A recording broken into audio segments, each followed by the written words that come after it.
Buenos días, profe.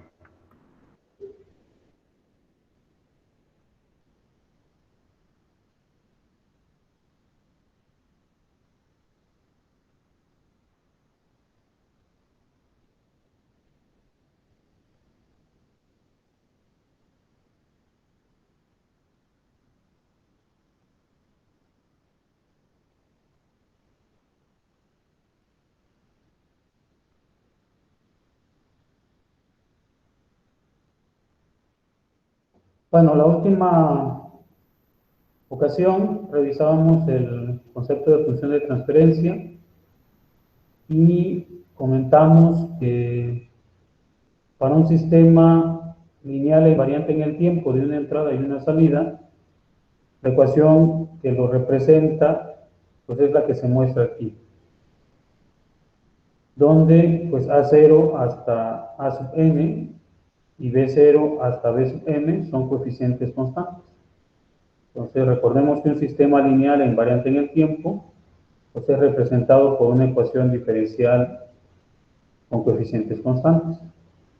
En este caso, pues incluye derivadas de la entrada, ¿verdad? U es la entrada y Y es la salida.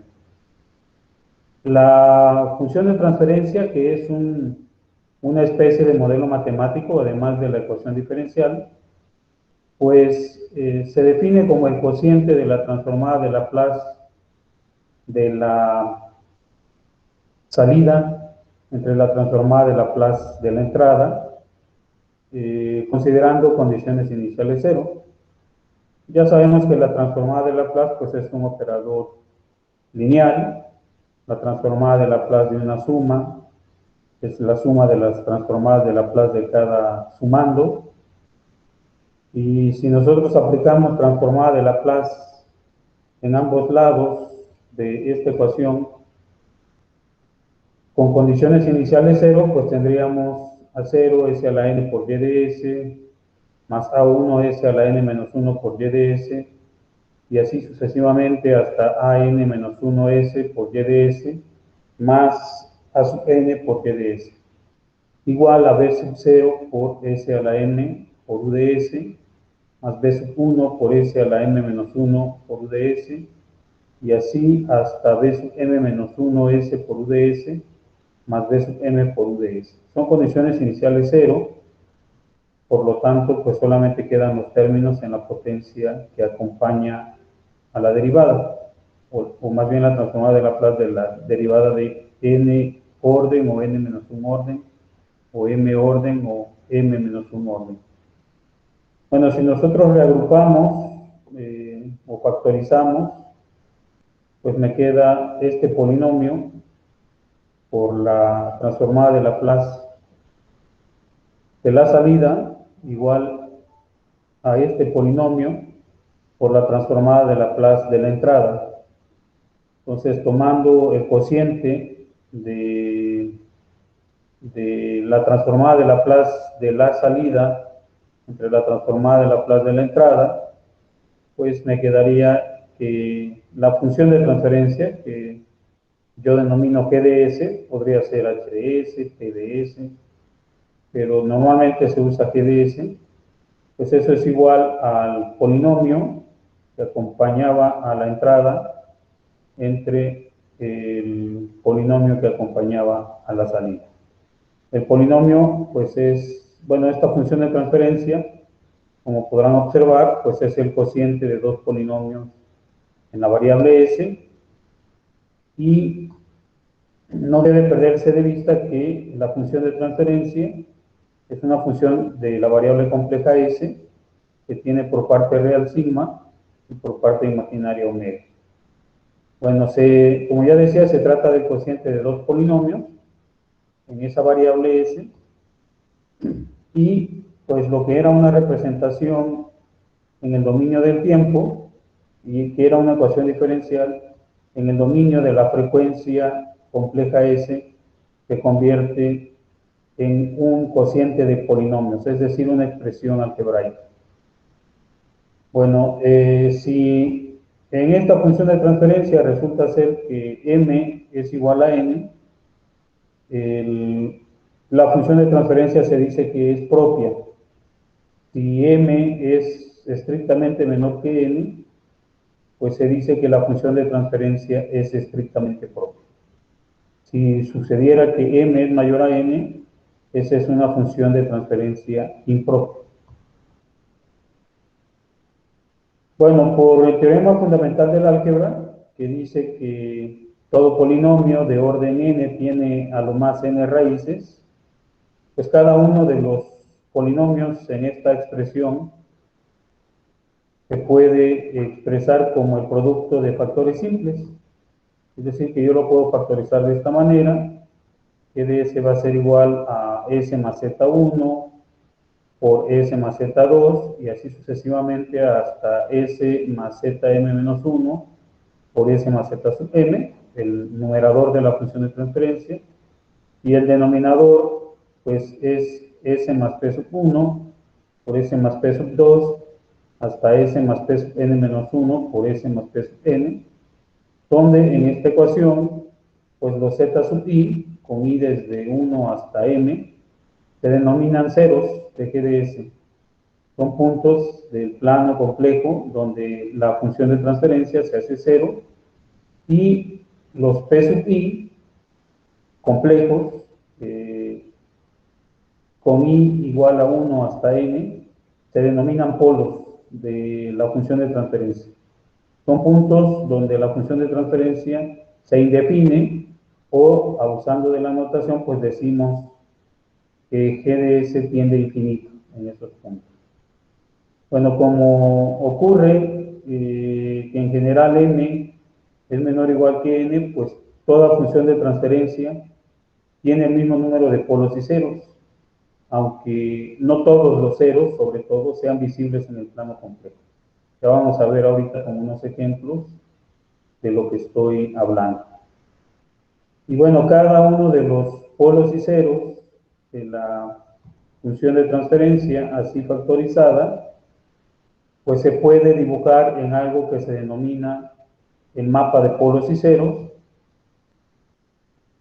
y cada polo es indicado mediante una cruz, una X, y cada cero mediante un círculo pequeño.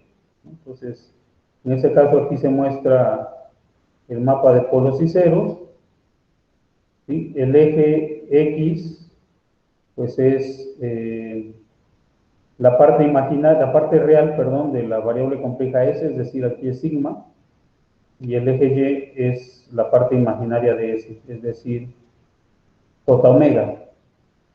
Entonces, en este caso, pues están mostrando que esta función de transferencia, pues tiene dos ceros que son complejos.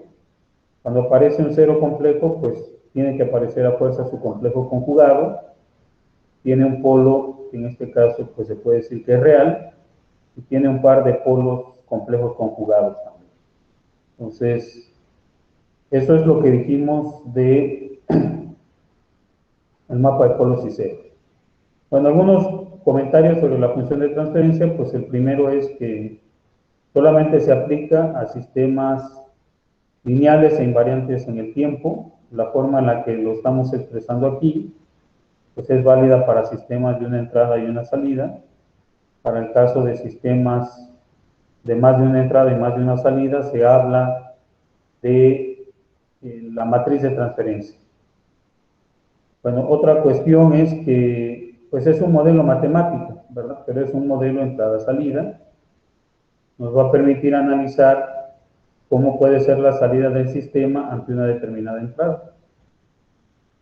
Bueno, la función de transferencia también es una propiedad del sistema en sí mismo. A un sistema dado le va a corresponder una y solo a una función de transferencia.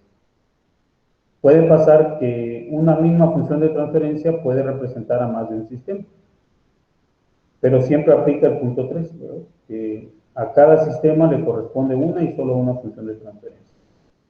Si se desconoce en forma explícita o matemática la función de transferencia, esa se puede determinar de manera experimental. Bueno, hablamos también sobre la estabilidad. Dijimos que la principal preocupación, más no la única, de la ingeniería de control automático es la estabilidad. O sea, nosotros tenemos que hacer que si un sistema no es estable, pues mediante la aplicación de control volverlo estable. Bueno, la definición de estabilidad pues dice que estabilidad es la propiedad que tiene un determinado sistema de que después de haber permanecido en una situación de reposo o de movimiento, al ser perturbado es capaz de regresar a esa situación de reposo o de movimiento en un tiempo finito. Veíamos el ejemplo del péndulo, ¿verdad? Que cuando está en la posición hacia abajo, si nosotros lo levantamos, se pone a oscilar y finalmente se detiene otra vez en el punto que tenía en el reposo. Entonces, en esa posición, el péndulo es estable, ¿verdad? La perturbación, pues, es el levantarlo, sacarlo de su posición de equilibrio. También vimos que el péndulo, pues, tiene dos posiciones de equilibrio, digamos, y en la parte superior es otra posición.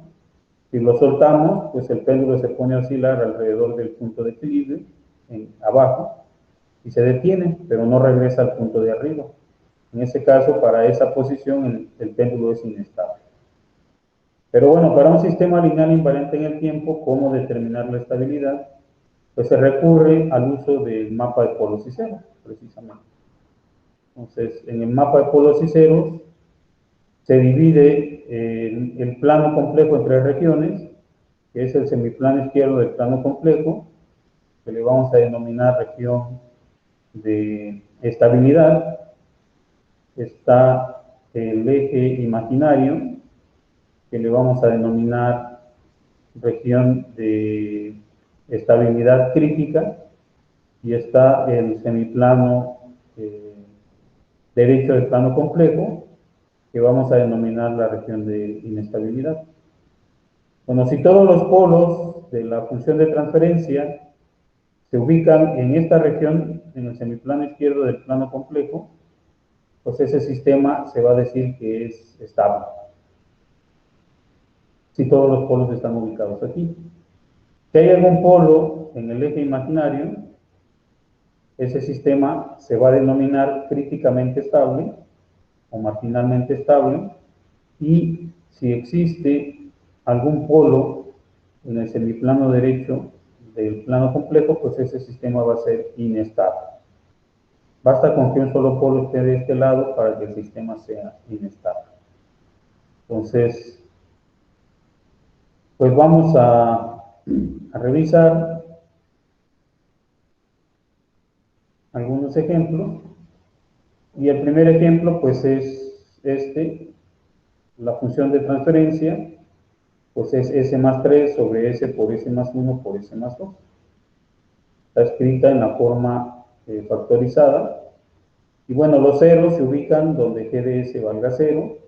En este caso, si igualamos la función de transferencia a 0, pues me queda que S más 3 sobre S por S más 1 por S más 2 es igual a 0.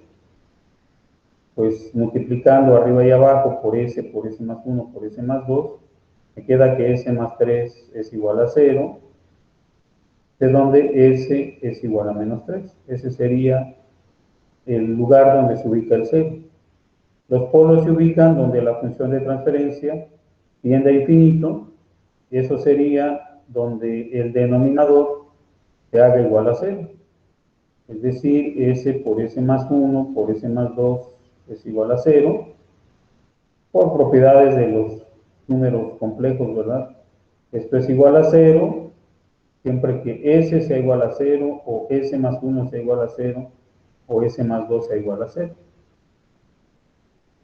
De donde S vale 0, S vale menos 1 y S vale menos 2. Entonces ahí se ubican los polos.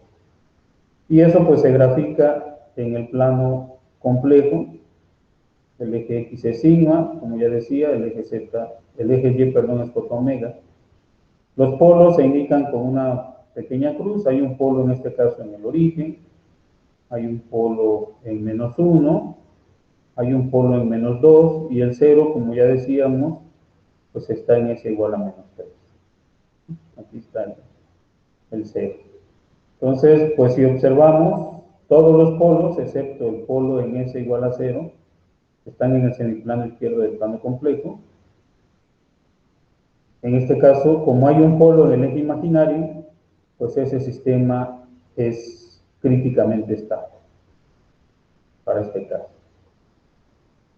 Aquí le puse estable, pero corrijo, es críticamente estable. En otro ejemplo, pues es con la función de transferencia P de S igual a S menos 1 sobre S más 1. En este caso, el 0 se ubica donde pues, S menos 1 valga 0, es decir, en S igual a 1, y el polo se ubica donde S más 1 sea igual a 0. Entonces, pues resulta ser que el polo se ubica en S igual a menos 1. Una función de transferencia sencilla, un mapa de polos y ceros, pues es este que se muestra aquí. Todos los polos, en este caso 1, están en el semiplano izquierdo del plano complejo. Por eso el sistema es estable. Recuerden, la estabilidad absoluta se va a analizar sobre los polos.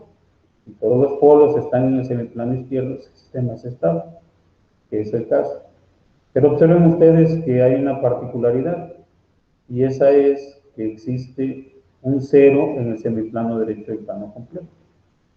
Bueno, cuando existen ceros en el semiplano derecho del plano complejo, pues se dice que ese sistema es de fase no mínima.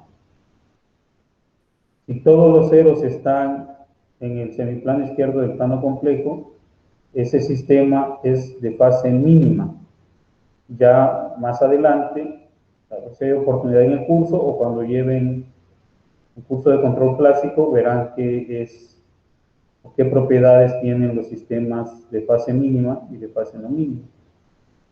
Entonces, este sistema es de fase no mínima porque hay un 0 en el lado derecho, pero es estable porque sus polos están en el semiplano izquierdo del plano complejo.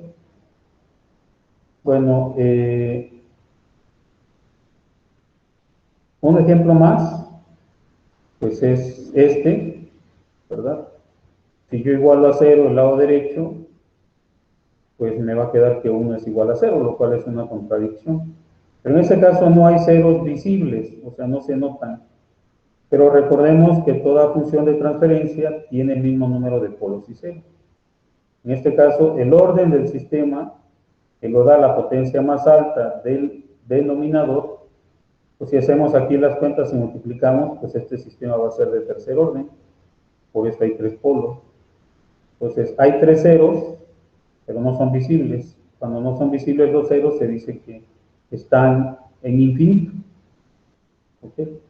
Bueno, en este caso, pues, bueno, este es el caso, que los ceros están en infinito. Los polos, pues, están donde el denominador se haga 0, es decir, donde S más 3 por S más 4 por S más 5 sea igual a 0, lo cual es cierto si S más 3 es igual a 0, o S más 4 es igual a 0, o S más 5 es igual a 0, lo que implica que S es igual a menos 3, S es igual a menos 4, o S es igual a menos 5.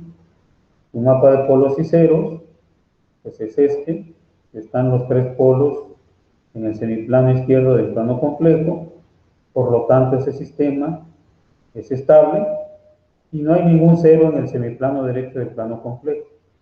Por lo tanto, ese sistema es de fase mínima.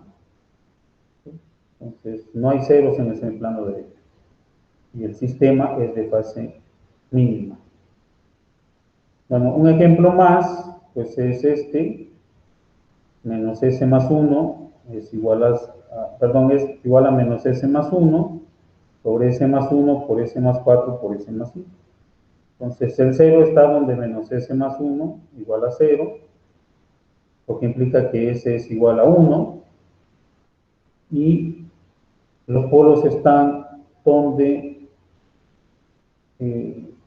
pues S más 1 por S más 4 por S más 5 sea igual a 0, lo cual implica que S es igual a menos 1, S es igual a menos 4 o S es igual a menos 5. Un mapa de polos y ceros, pues es el que se muestra aquí. Entonces tiene 3 polos en el semiplano izquierdo del plano complejo, no hay ninguno de este lado. Ese sistema pues es estable, pero por la presencia del cero en el semiplano derecho, pues es de fase no mínima.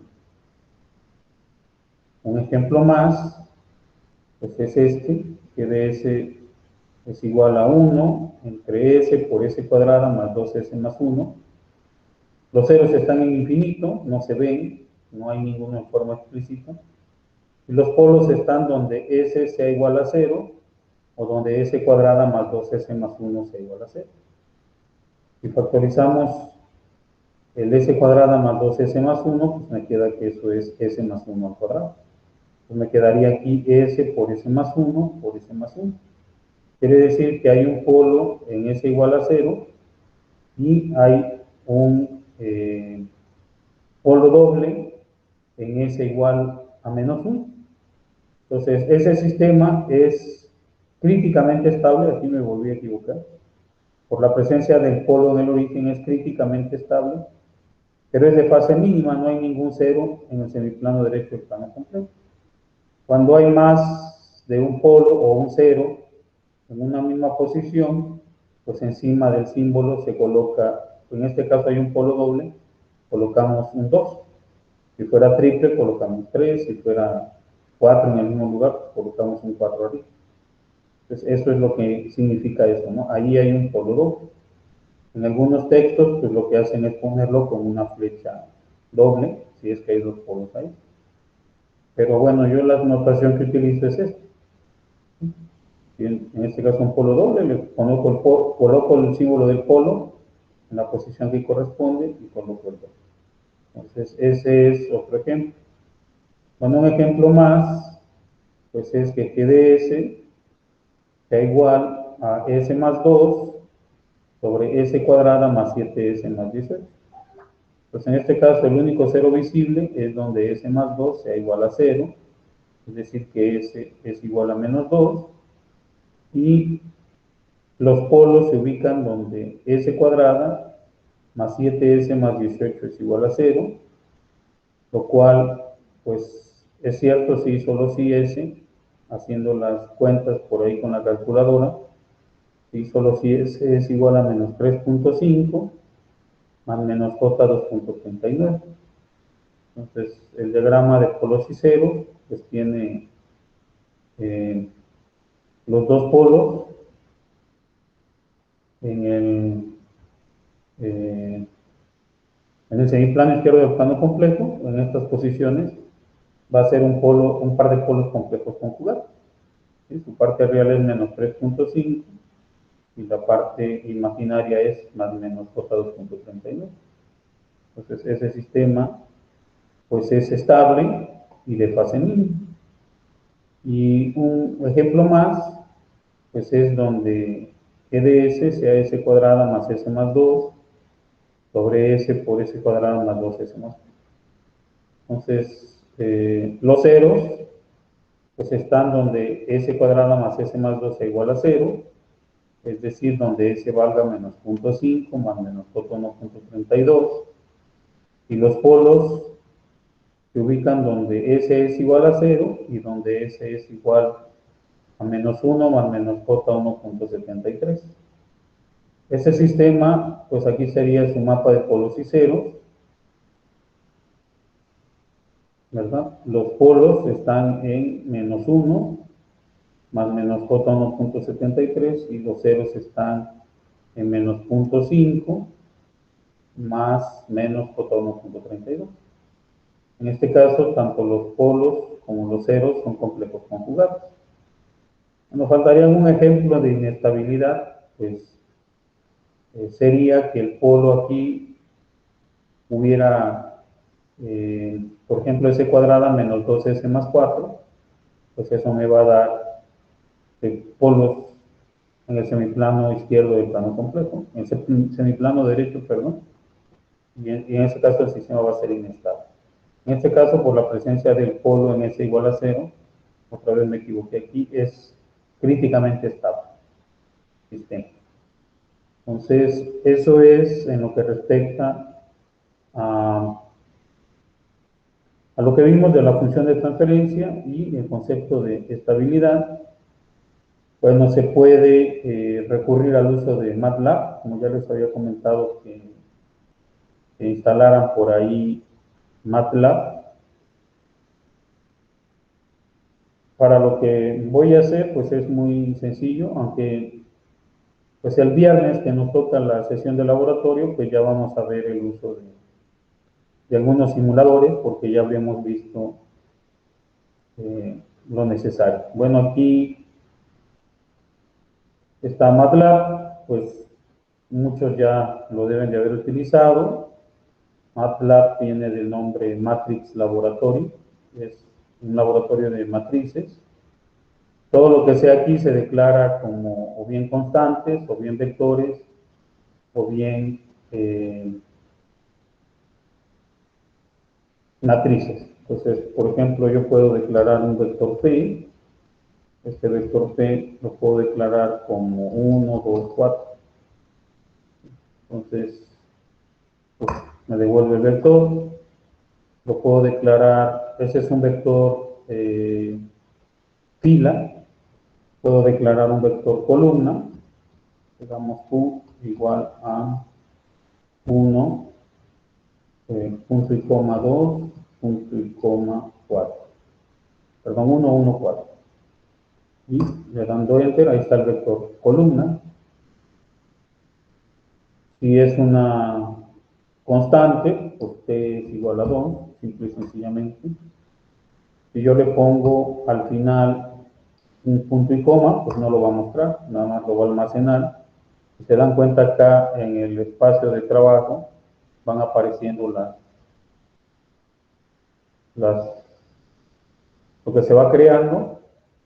Con flecha arriba o flecha abajo yo puedo ir repitiendo los comandos que yo tenga. Una matriz pues se declara de la misma forma. Aquí voy a poner 1, 2, 3, punto y coma, 4, 7, 11, punto y coma, 2, 6, 32. Esa es la matriz A, aquí la muestra. Yo le pusiera A, punto y coma, A igual a la declaración que hice, o sea, esta, le pongo punto y coma, no la muestra, ¿verdad? Pero si yo le doy el A nada más, ahí me lo regresa. Bueno, una vez que hice esa declaración, yo puedo hacer muchas operaciones, todas las que ustedes conocen, de las matrices. Puedo declarar una matriz B, la voy a declarar cuadrada también, 1, 3, menos 5, punto y coma, 6, 56, 3, punto y coma, 4, menos 3, menos 11. Ahí está la matriz B. Entonces puedo hacer el producto A, asterisco B. Ahí me calcula el producto de las dos matrices. Ya saben ustedes, ¿no?, que para multiplicar una matriz por la otra, pues las dimensiones deben de ser las apropiadas. Puedo calcular la inversa de una matriz A. Esa sería su inversa. Recuerden que una matriz por su inversa, pues es la matriz unidad. Entonces, voy a nombrarle aquí I igual a la inversa de A. Entonces multiplico A por su inversa y me da la matriz unidad, matriz unitaria. Puedo calcular el determinante de la matriz A y me dice que es menos 24. Y así casi cualquier operación de la matriz, el rango, por ejemplo, el rango de la matriz A, pues en este caso es 3, ¿verdad? Ya saben ustedes que el rango de una matriz, si es 3, pues significa que el determinante de la matriz pues es diferente de 0, que es el caso. y así sucesivamente, ¿no? Esas son las matrices. Bueno, para lo que nosotros estamos haciendo, pues yo puedo declarar, por ejemplo, el vector P de uno de los ejemplos, digamos, este último, yo tengo S cuadrada más 2S más 4, entonces P es igual a S cuadrada más 2S más 4, o sea, se colocan los coeficientes en orden, de la potencia más alta a la potencia más baja. Ese es el vector P. Entonces puedo encontrar sus raíces escribiendo la palabra roots y ya me devuelve lo que puse ahí en el ejemplo, ¿no? Que es menos 1 más j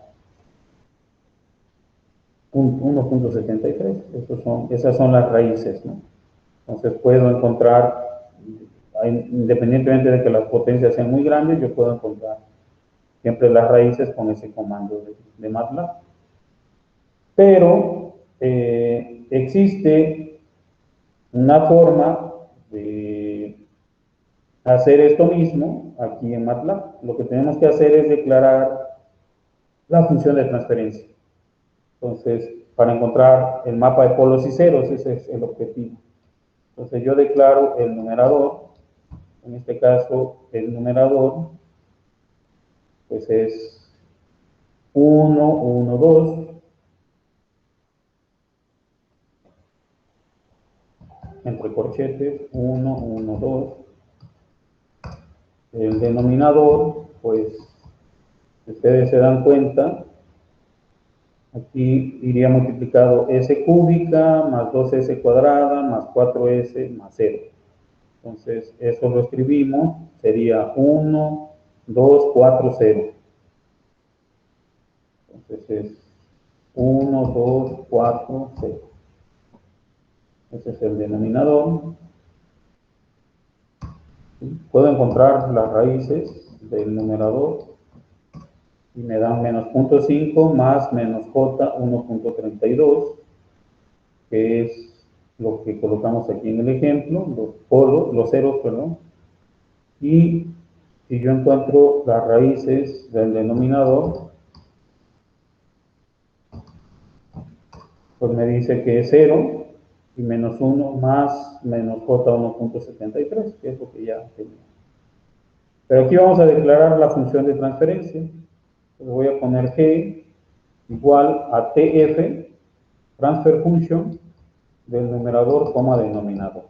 Observen ustedes que yo utilicé num para el numerador y den para el denominador, pero pueden utilizar cualesquiera variables, manteniendo en mente siempre que cuál es el denominador y cuál es el denominador. En este caso, g es tf de num, den, lo que me va a regresar pues es la función de transferencia, lo que tenemos escrito, ¿verdad? Esta es la función de transferencia.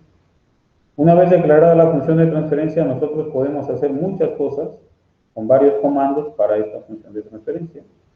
Lo vamos a ver más adelante, pero ahora nos interesa el mapa de polos y ceros. Pues simple y sencillamente le ponemos pzmap de g, es polo, cero, el mapa de polos y ceros, pzmap de g.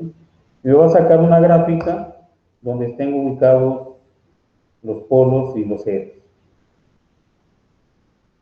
Aquí está. Entonces, pues aquí están los ceros, ¿verdad? En menos 5, menos 0.5 más menos j 1.32. Si coloco el puntero del mouse en el 0, pues ahí me dice, ¿verdad? Me da varios datos, me da ahí. Pero lo que me interesa es que el 0 está en menos 0.5 más menos j 1.32. Aquí en menos 0.5, menos 1. J 1.32. Y acá están los polos, ¿verdad? Aquí se ven. El polo está en menos 1 más 1.73 y o más menos más j 1.73 y aquí es menos 1 menos 1. Menos j 1.73. Entonces, pues sale lo que hicimos en el ejemplo, ¿no? Entonces, esa es la forma en la que con el simulador podemos encontrar el mapa de polos y ceros. El sistema No nos dice con el puro mapa de polos y cero si este sistema es estable o inestable o críticamente estable. Nosotros tenemos que hacer la inspección visual. ¿Hay forma de determinar si un sistema es estable? Sí, sí hay una forma, pero se sale fuera de los alcances del curso. Entonces, por ahora, pues simple y sencillamente manteniendo esa idea en mente, ¿no? Si todos los polos están en el semiplano izquierdo del plano complejo, pues ese sistema es estable, ¿verdad? Si, si algún polo está en el eje imaginario, como es el caso aquí, si hay un polo en cero, pues ese sistema es críticamente estable. Por lo pronto no hay ningún cero o polo en el semiplano derecho, el sistema es críticamente estable y de fase mínima. ¿Okay? Bueno, ¿alguna duda?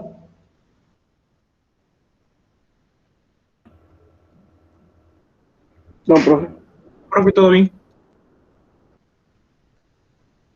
No, profe.